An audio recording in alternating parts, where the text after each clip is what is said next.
Bienvenidos y bienvenidas al videotutorial de Traba y Tarrasa. Este tutorial está pensado para los usuarios y las usuarias que quieran consultar la web mediante su ordenador. Empezamos. Esta web tiene diferentes opciones. Estas opciones las encontraremos en la parte superior derecha de la web. En este videotutorial nos centraremos en la opción de Trabajo y en la opción de Trabaja con nosotros. Empezamos por Trabajo. Hacemos clic y esto nos lleva directamente al apartado de Trabajo. Aquí podemos ver las últimas ofertas. También, si hacemos clic aquí, podremos ver todas las ofertas que nos ofrece la web. Una vez hemos hecho clic, se nos abre este buscador y podemos buscar las ofertas.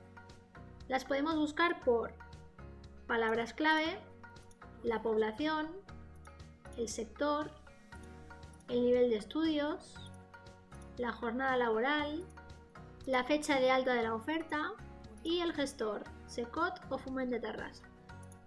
También debajo tenemos todas las ofertas que nos ofrece la web.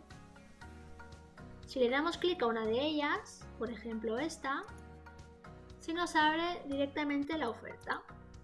Esta oferta, por ejemplo, es de personal ayudante de camarero. Aquí podremos ver las características y la descripción de la oferta. Hay dos opciones de apuntarnos a la oferta.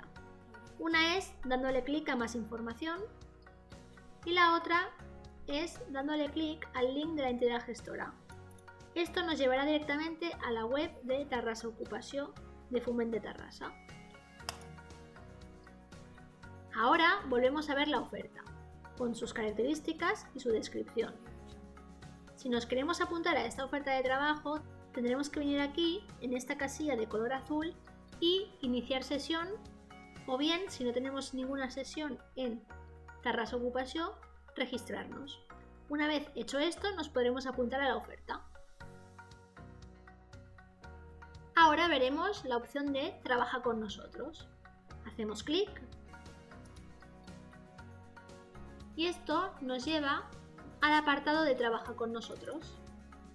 Aquí encontraremos los procesos de selección y las ofertas de trabajo vigentes de las diferentes entidades que forman parte de la web Traba y Tarrasa. Si le damos clic a una de ellas, se nos abre directamente la oferta. Y aquí encontraremos los datos de contacto para poder enviar el currículum y apuntarnos a la selección de esta oferta de trabajo. Y hasta aquí el videotutorial de cómo buscar trabajo mediante el portal web de Traba y Tarrasa. Muchas gracias.